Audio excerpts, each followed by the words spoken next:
যার বিনিময়ে আমি জান্নাত পাবো।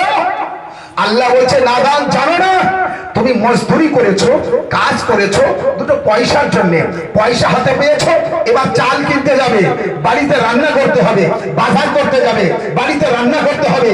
আরে তুমি যে বাজার করবে, তুমি যে চাল কিনবে, সে কারখানার মালিক তৈরি তো করেছে, টাকা তোমার কাছে আছে, মজদুরি তুমি করেছো, টাকা তুমি নিয়েছো, এবার কারখানায় যাবে চাল কিনতে, আটা কিনতে, গম কিনতে, সবজি কিনতে।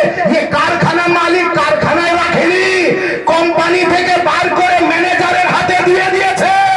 এবার ম্যানেজারের কাছে যাবে তো পাবে, নতুবা পাবে না। আল্লাহ বলছে নামাজ পড়ছো আমার রাজি করার জন্য, রোজা রাখছো আমার রাজি করার জন্য, হজ করছো আমার রাজি করার জন্য, যাকাত দিচ্ছ আমার রাজি করার জন্য। আরে আমি হিজরাতের রাতে আমার রাজি, আমার মার্জিয়াত আলীর কাছে দিয়ে দিয়েছি। এবার আলী রাজি তো জান্নাত পাবে, নতুবা পাবে না।